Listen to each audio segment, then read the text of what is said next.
বাচ্চারা যদি প্রসেসড ফুডে একবার মানে ঢুকে যায়, ওরা আর ঘরের খাবার খাইতে রাজি হবে না। কারণ ঘরের খাবারে তো আর কেউ মনোসোডিয়াম গ্লুটামেট দেয় না।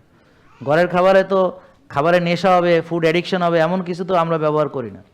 কিন্তু হোটেলের সব খাবারেই তো ওরা এইটা ব্যবহার করে, কারণ তারা চায় একবার খেলে আবার যেন খায়, একবার খেলে আবার যেন খায়, একবার খেলে আবার যেন খায়, বারবার যেন খায়।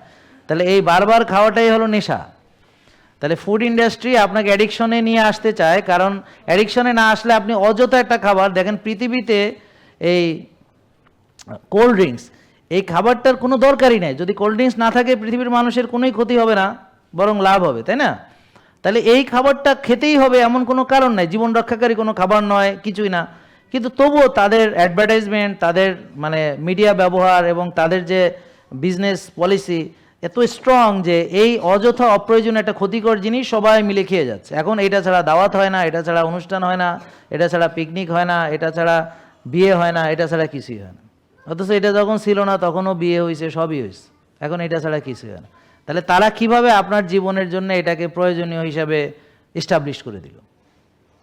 এতে কি আপনাদের কোনো স্বার্থ রক্ষিত হলো না? কোম্পানির স্বার্থ রক্ষিত হলো, আর আপনারা হইলেন কাস্টমার, আপনারাই হলেন প্রোডাক্ট। কিন্তু আপনার এটা প্রয়োজন নেই। তাহলে একটা অপ্রয়োজনীয় জিনিস আপনার জীবনে প্রয়োজনীয় করে গড়ে তোলা, যেটা কোনো দরকারই নেই, বরং যেটা আপনার জন্য ক্ষতিকর, সেটা একটা বিশাল বিজনেস স্ট্র্যাটেজি। এবং সেটা মানে এটা আপনি চিন্তা করেন তো কিভাবে এটা সম্ভব হলো। চিন্তা করলে অবাক হয়ে যাবেন যে এটা কেমনে সম্ভব হলো। এটা তো আমাদের কোনোই দরকার নেই, আমাদের জন্য ক্ষতি আরও। তারপরে আমরা এটাকে অপরিহার্য মনে করছি। জেকে লাইফস্টাইল লিমিটেড, ওষুধ মুক্ত সুস্থ জীবন।